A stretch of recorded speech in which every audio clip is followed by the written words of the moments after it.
I had exactly $1,843.07 in my checking account when my brother offered my landlord $900 to help me transition out of my apartment in 72 hours, while I was still wearing a compression wrap from an unexpected outpatient surgery and trying to keep my hands steady long enough to fill out unemployment forms.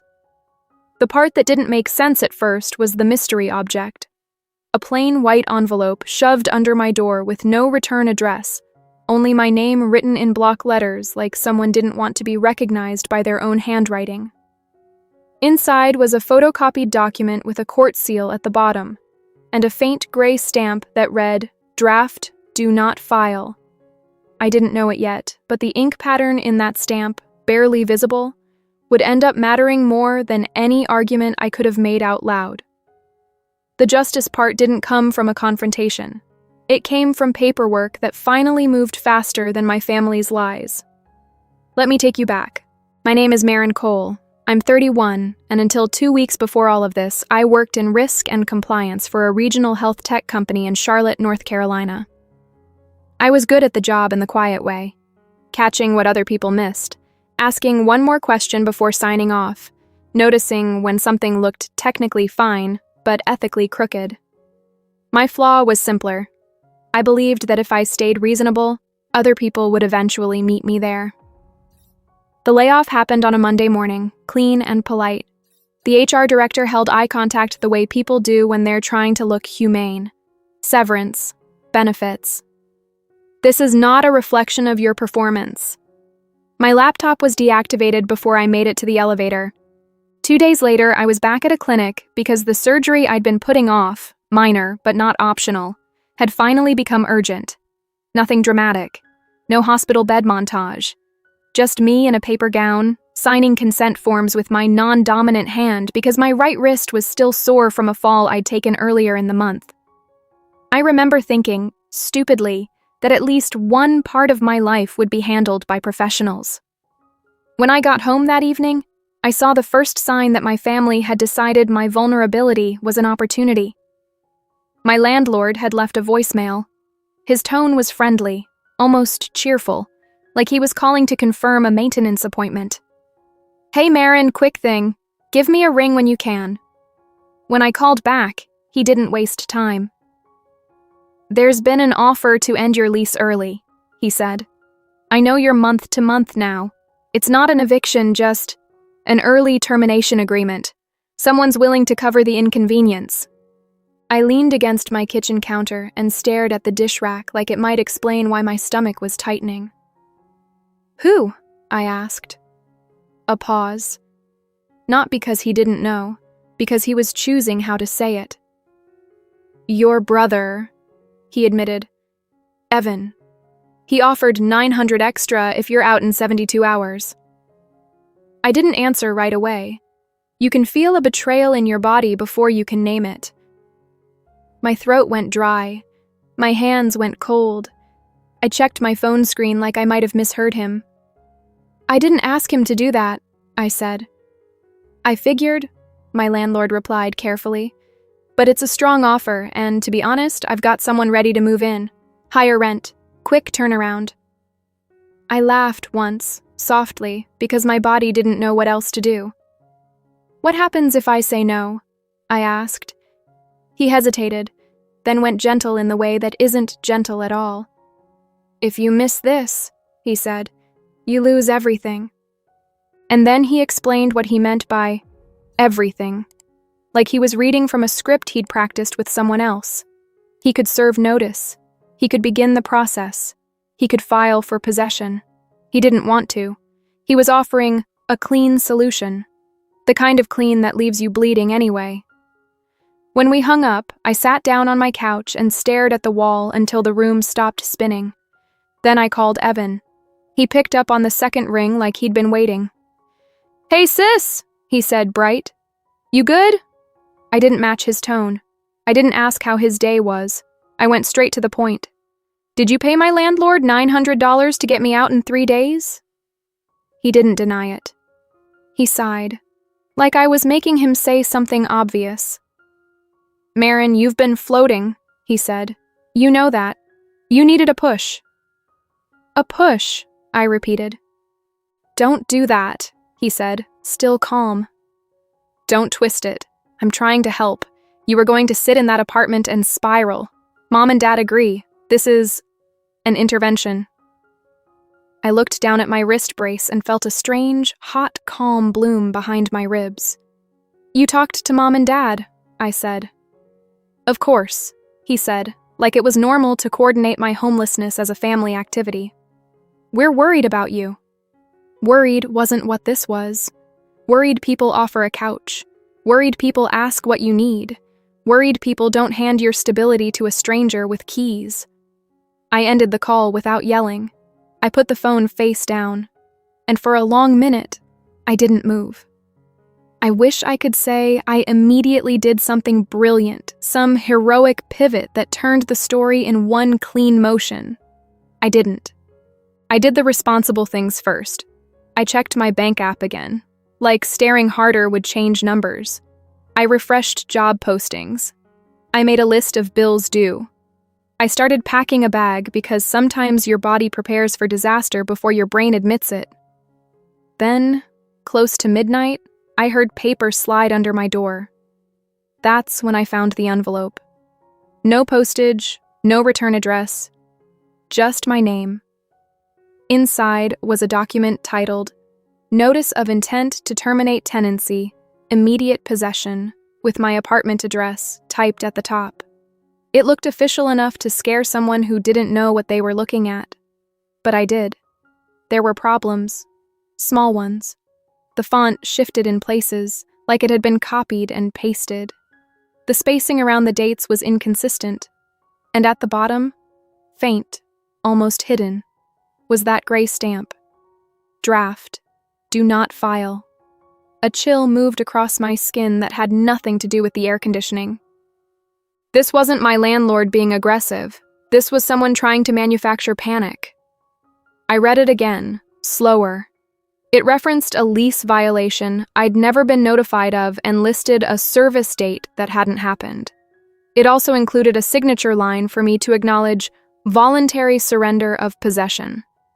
Voluntary surrender. That's when my brain finally caught up to my instincts.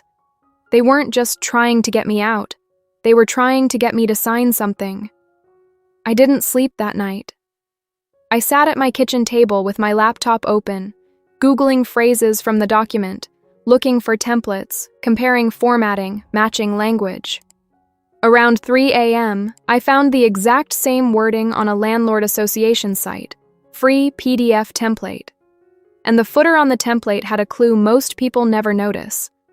A metadata field that sometimes survives copying. I wasn't sure I could pull it from a photocopy, but I knew one thing. Someone in my orbit didn't just want me displaced. They wanted me to feel legally cornered enough to surrender rights without reading. In the morning, I called my parents. Not to beg, not to fight. I asked one question. Did you know Evan paid my landlord to push me out? My mom answered like she'd rehearsed it. We talked about it, she said. We thought it might motivate you to make a plan. My dad's voice came on next, clipped. You're 31, Marin. You need to stop acting like life happens to you. I stared at my kitchen window where a bird landed on the sill and pecked once, like it had its own simple priorities. I had surgery yesterday, I said. It was minor, my dad replied, dismissing it the way he dismissed anything that didn't fit his narrative.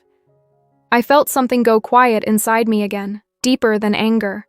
A recalibration. Can I stay with you for a week? I asked, because I wanted to confirm something, not because I believed they'd say yes. A pause. Then my mom, soft but final. No. Not we can't. Not let's talk. Just no, polished as a boundary and served like it was love. When the call ended, I didn't cry. I opened my notes app and wrote down 4 words. Find out what they want. Because this wasn't random cruelty, it was targeted, and targeted means there's a prize. That afternoon, the landlord texted again. Need answer by tomorrow 2 p.m. He attached a PDF labeled Early Termination Agreement. I didn't open it right away. I forwarded it to my email, saved it twice, and then opened it on my laptop, not my phone, because I wanted access to file details. The agreement included a clause that made my chest tighten. Tenant acknowledges no claim to any portion of retained property or fixtures. Retained property. Fixtures. That wasn't about keys. That was about anything inside that apartment that could be argued as left behind. I scrolled further and saw a line that didn't belong in a simple month-to-month termination. Tenant further agrees to waive any future claims related to occupancy, including but not limited to family disputes arising from property interests. Family disputes, property interests. My fingers stopped on the trackpad. My landlord didn't write that clause. He didn't even know what it meant. Someone else did, and now I had my answer. This wasn't just about my apartment. It was about property. There was only one piece of property in our family that made people act like this. My late grandmother's house. My grandmother, Ruth, was the only person in my family who treated love like a verb. When she got sick, I was the one who showed up. Appointments, medications, bills, quiet evenings where she watched old game shows, and I folded towels that didn't need folding just to feel useful. When she passed, everything was handled by an attorney in Raleigh. I attended the meetings. I signed what I was told to sign. I trusted my parents when they said, "We'll handle it." Then my parents moved into her house like it had always been theirs. And I let them, because grief makes you soft in places you don't expect. But I remembered one detail from that last meeting with the attorney. A sentence he said while sliding documents across the table. "Maureen, this one matters. Keep a copy." I had. Somewhere. In a folder I hadn't opened in years because it felt like touching a bruise. My hands shook as I pulled out my old filing box and found the folder. Estate, Ruth Holland. And there it was. A trust summary page with my name on it. Not as contingent, not as secondary, as the beneficiary. I didn't have the expertise to interpret the full structure, but I didn't need expertise to recognize my own name next to the words sole beneficial interest. The second page included something I'd never bothered to learn the term for, irrevocable trust. And below that, a clause highlighted in yellow. No contest provision, canary clause. I stared at it until my breath slowed. A canary clause is there to stop people from fighting over an estate. If a beneficiary contests the trust, they risk losing what they would have received. But the canary cuts both ways. It doesn't just punish lawsuits. It exposes desperation, because people who know they're wrong will try to force you into signing something voluntary to avoid court scrutiny. The words on my landlord's PDF suddenly made sense. Family disputes, property interests. They were trying to push me out of my apartment and into signing an agreement that would later be used to argue I voluntarily surrendered rights somewhere else. Like a soft confession in a document I thought was only about rent. I didn't call Evan again. I made one call. The attorney listed on the old trust paperwork, Daniel Mercer. He answered with a voice that sounded like it belonged to someone who had spent his life speaking calmly over other people's chaos. "Mercer Law," he said. "This is Marin Cole," I replied. "Ruth Holland's granddaughter." A pause, then a shift. Recognition. "Yes," he said. "Marin, it's been a while." I looked around my kitchen like I needed the room to witness what I was about to do. "I need to know what I own," I said, "and how fast I can protect it." He didn't ask why I was calling. He didn't question my tone. He did what good attorneys do. He asked for facts. I told him about the layoff, the surgery, the landlord, the $900, the draft notice, the termination agreement clause. When I finished, he exhaled once, quiet. "You did the right thing calling," he said. "And you need to stop speaking to anyone about this without counsel." I swallowed. "Is the house—" I started, then stopped, because saying it out loud made it real. "Yes," Daniel said, like he was cutting through fog. The beneficial interest is yours. Your parents are occupants by permission, not by right. My eyes stung, but it wasn't sadness. It was the strange relief of finally hearing the truth said plainly. He continued, methodical. "We'll do 3 things," he said. "First, a letter to your landlord demanding he cease any coercive agreement language tied to property interests and that he provide all communications with third parties related to your tenancy. Second, a protective filing to prevent any transfer, encumbrance, or fraudulent claim against the trust property. Third, Marine, if someone is trying to force you into signing a waiver, we treat it like what it is." "What is it?" I asked. His voice stayed steady. "Attempted fraud," he said, "an undue influence." My hand tightened around my phone. He paused, then added, "This isn't revenge. This is justice." I didn't say thank you in a dramatic way. I just said, "Do it." Then I sat back down and waited. Within an hour, my phone started lighting up like I'd triggered an alarm. Evan called. Then again. Then again. My mom texted, "Where are you?" My dad texted, "Call me now." Then a message from an unknown number. "This is between family. Don't make it ugly." I didn't respond. I took screenshots and forwarded them to Daniel. That night, another envelope appeared under my door. This one was thicker. Inside was a printed email thread, pages and pages, between my landlord and someone whose name had been blacked out with a marker, not carefully, angry. Thick strokes that didn't fully cover the text underneath. I held it closer to the light and could still make out the first letter of the email address, E. The subject line was visible. Termination language. Include waiver? Below it, a sentence was half covered but readable if you weren't pretending not to see. Make sure she signs before she realizes the trust. My skin went cold. Someone inside my building had dropped this under my door, an ally, but not one who wanted credit. I slid the papers into a folder and noticed something else. The print quality wasn't like a home printer. It had the crisp, slightly glossy texture of an office copier. In the corner of the last page was a faint identifier, like a watermark. MFP3 Chas Finance. That wasn't my landlord. That was corporate. And it meant someone had printed private emails from a machine that logs users. The next morning, I went downstairs to check my mailbox and found the building concierge, a woman named Gloria, rearranging packages with practiced efficiency. She was in her late 60s, always neat, always polite. The kind of person people overlook because she doesn't demand attention. She looked up and met my eyes. For the first time, her expression wasn't neutral. "You okay, honey?" she asked. I hesitated. Then I made a choice. "Not really," I said.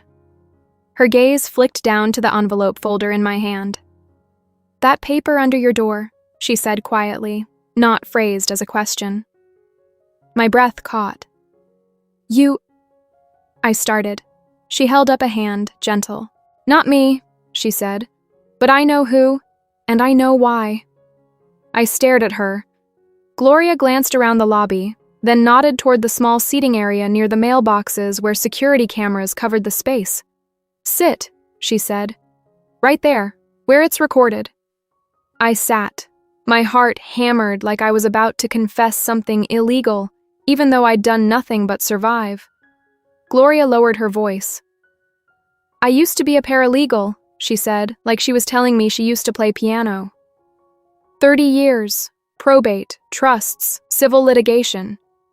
I retired, needed quiet. This job keeps me busy. I blinked at her. An ally identity twist, delivered so calmly it almost felt unreal. She continued. "Your brother came through here yesterday," she said. "Not to see you, to see the leasing office. He wanted a copy of something." My throat went tight. "What?" I asked.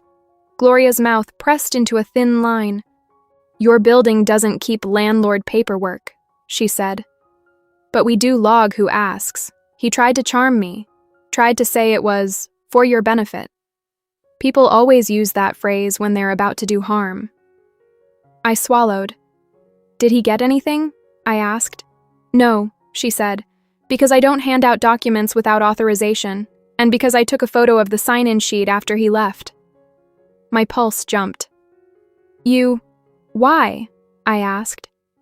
Gloria's gaze didn't waver. Because I watched your grandmother come through here once, she said.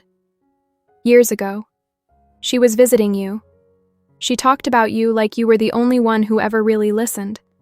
I remembered that. I felt something crack in my chest that I'd been holding shut for days. Gloria slid her phone across the table. On it was a clear photo of the sign-in sheet. Evan Cole. Time. Date. Purpose. Document request. And beneath it, a signature that didn't match the neat hand I'd seen Evan use his whole life.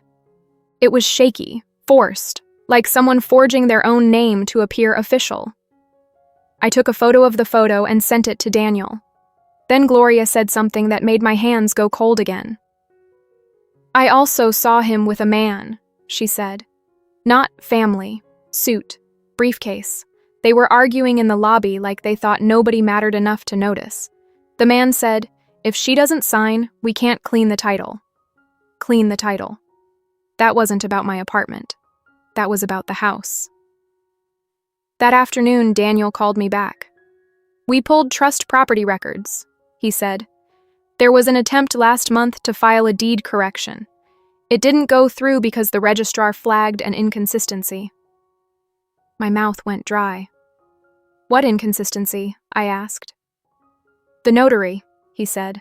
The stamp number didn't match the name on record. That's why it was flagged. I remembered the gray stamp on the draft notice. The faint ink pattern. Can you prove who did it? I asked. We can prove it wasn't you, he said. And we can request the notary journal and the submission logs. If someone's playing games, they left footprints. Then he added, there's something else. The trust includes a canary clause. Your family can't contest without consequences. That's why they're trying to force voluntary surrender. They want you to waive without litigation. I exhaled slowly. So, what do we do? I asked. We control the timeline, Daniel said, and we make it public enough that they can't manipulate you in private. Public enough. That was when he told me about the event. My parents were set to attend a hospital foundation fundraiser in Raleigh that weekend, an annual gala connected to my dad's consulting work. My dad sat on a volunteer board. He loved being photographed in a suit next to people with real power. Daniel's tone stayed calm. The gala is not a courtroom, he said, but it is a place where people behave differently when witnesses exist.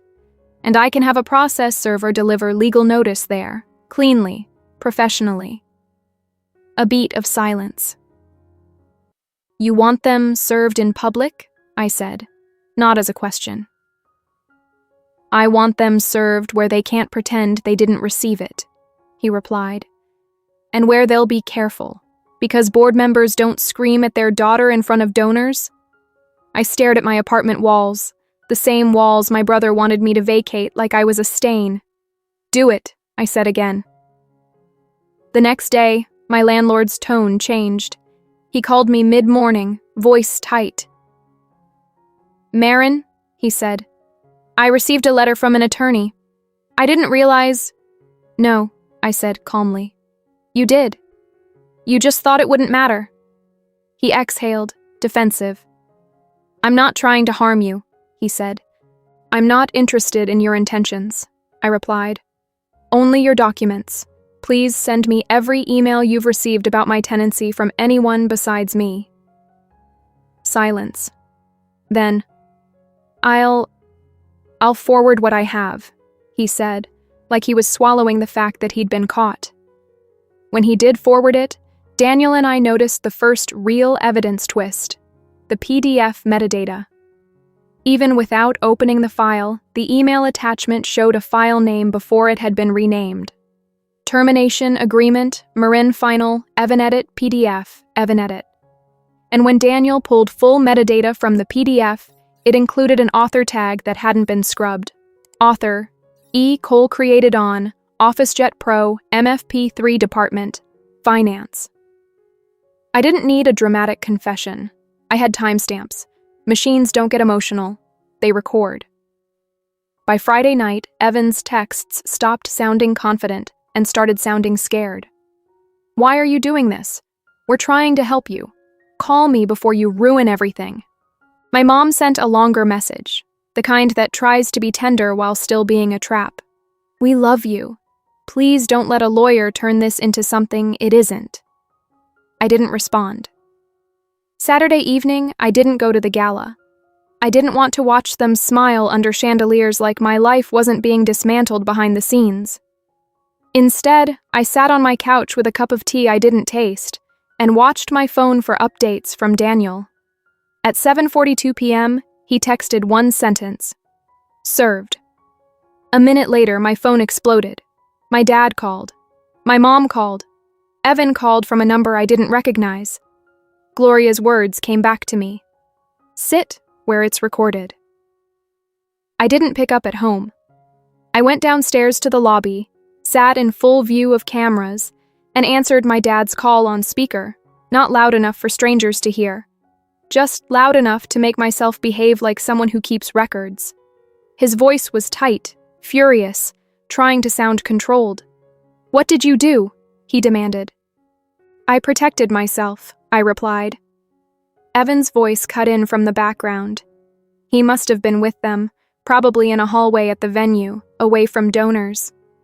You're embarrassing us, Evan snapped. I stayed calm. You embarrassed yourselves, I said. You tried to push me into signing away rights while I was recovering and unemployed. My mom's voice entered, softer, shakier. Marin, please, she said. This isn't you.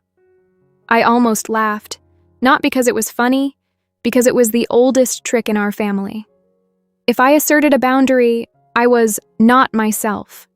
If I complied, I was mature. This is me, I said. The version of me you don't control. My dad lowered his voice into that slow, dangerous tone he used when he thought he could still intimidate me. You need to stop, he said, or you're going to cause consequences you can't handle.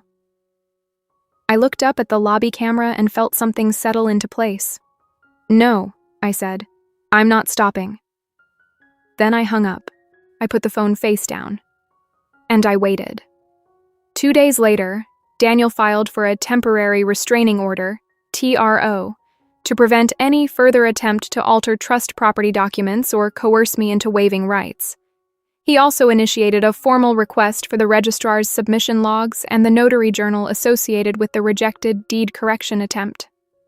This part wasn't cinematic. It was emails and forms and certified mail. It was Daniel explaining terms in plain language, one at a time, because he knew panic makes people miss details. An affidavit is a sworn statement, he told me in his office, tapping a page with his pen. You'll sign it, and it becomes evidence. What's a lis pendens? I asked, reading the unfamiliar phrase. It's notice, he said. It tells the world a property is in dispute.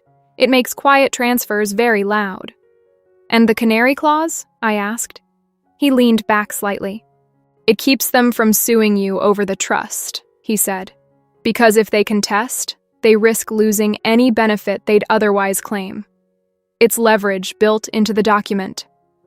Leverage. The word sounded different when it was legal instead of emotional.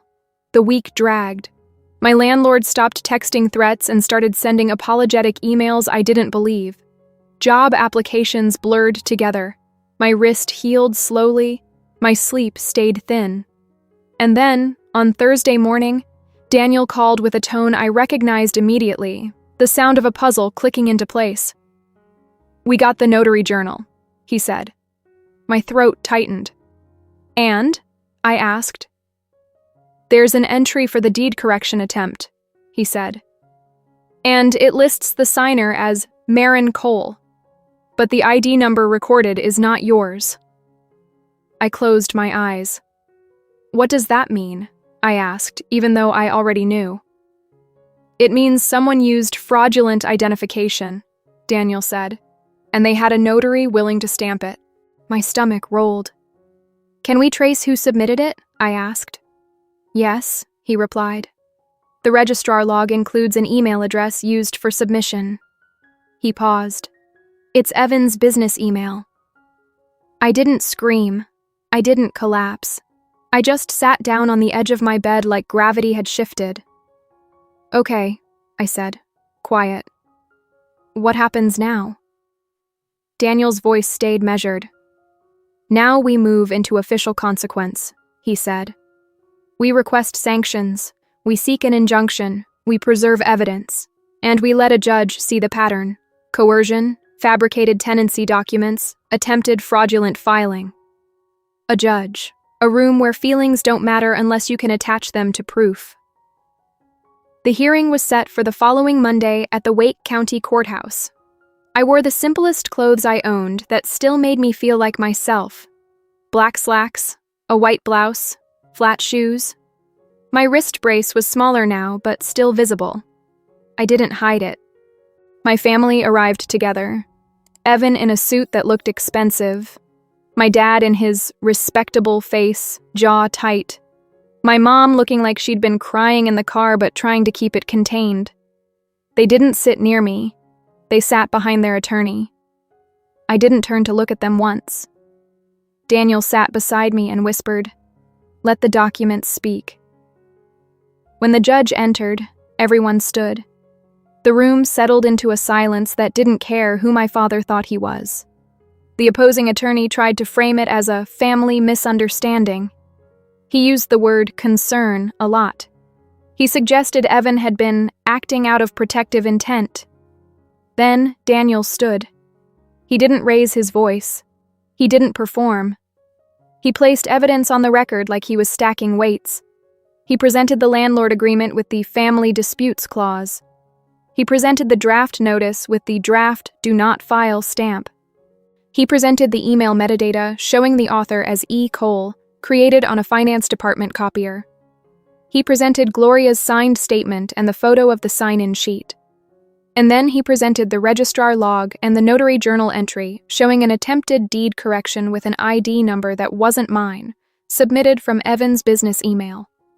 The opposing attorney's posture changed, subtle, a fraction more rigid, because misunderstanding doesn't survive timestamps.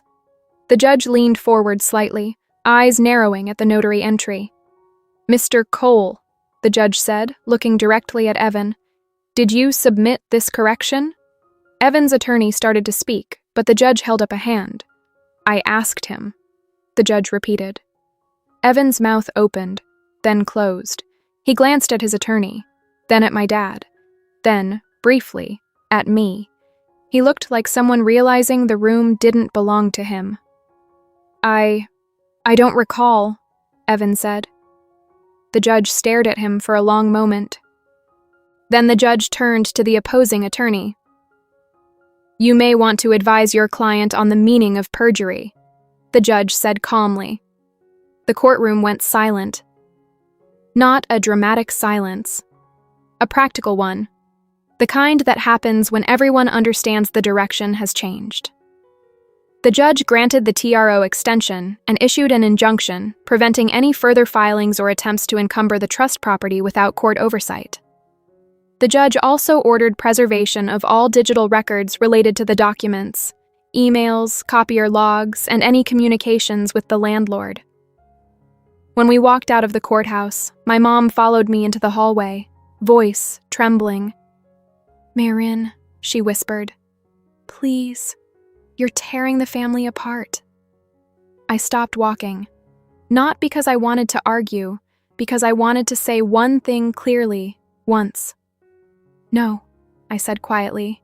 "You tore it apart when you decided my stability was negotiable." Then I kept moving. The next phase wasn't a victory lap, it was cleanup. Evan's business partner, someone I'd met twice at holiday dinners, always smiling too wide, reached out through Daniel to propose a settlement. They wanted everything resolved privately, which is what people say when they know public records will ruin them. Daniel explained my options in plain terms. "We can pursue damages," he said. "We can report the notary. We can push for criminal referral. But the fastest route to safety is securing your property and ending their leverage." "What's the fastest?" I asked. He slid a proposal across the table. Evan would sign a legally binding agreement acknowledging my beneficial interest and vacating any claim. My parents would vacate the house within 30 days. Evan would pay my legal fees and a fixed settlement amount for attempted coercion and documented financial harm. And the notary's information would be forwarded to the state commission regardless, non-negotiable. The settlement amount was $48,000, not because I wanted to profit from pain, because it reflected what it actually costs to recover from a manufactured crisis: attorney time, lost wages, housing instability, credit monitoring, emotional damage that becomes medical appointments. Evan refused at first. Then the Hospital Foundation Board quietly asked my dad to step back pending review, because donor organizations don't like trustees tangled in fraud-adjacent court filings. That social twist mattered more than any moral lecture ever could. Reputation is the only language some people hear.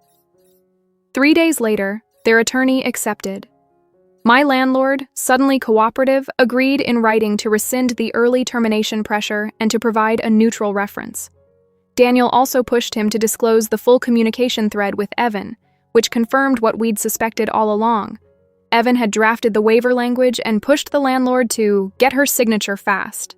Gloria's phone photo of the sign-in sheet ended up as an exhibit. I sent her a thank you card with no details, just the truth. "You helped me when you didn't have to." She wrote back on a sticky note and handed it to me at the concierge desk. "People think quiet means weak," it read. It doesn't. My parents moved out of Ruth's house on day 29. They didn't ask to see me. They didn't apologize in a way that included ownership. They loaded a rented truck in silence, like they were moving out of a place they'd rented, not a home they'd treated like entitlement. Evan tried once the night before they left. He called me from his own number, voice small, in a way I'd never heard. "I didn't think it would go like this," he said. I stood in the entryway of the house, my house, listening to the echo of empty rooms behind me. "You didn't think I'd fight back," I corrected calmly. He swallowed. "You're really going to do this?" he asked. "I already did," I replied. Then I hung up. The first night the house was empty, I changed the locks. I installed cameras. I forwarded mail. I froze my credit with all 3 bureaus. Not because I was paranoid, because I'd learned what entitlement turns into when it's desperate. The notary investigation took longer. Systems move at their own pace. But it moved. The Notary Commission opened a review, and Daniel made sure every piece of evidence was preserved with proper chain of custody. That phrase mattered. Chain of custody. It's how you keep truth from being called drama. The settlement funds didn't make me feel triumphant. They made me feel safe. I paid down debt. I built an emergency fund. I replaced my car battery that had been dying for months, but I'd been ignoring because I kept assuming next month would be calmer. And I got a new job. Smaller company, better culture, less glamour, more stability. A month after the move-out, Daniel mailed me a final copy of the updated Trust Administration confirmation and the recorded injunction release after compliance. Clean, proper, official, no feelings required. 1 year later, the house doesn't feel haunted by what happened.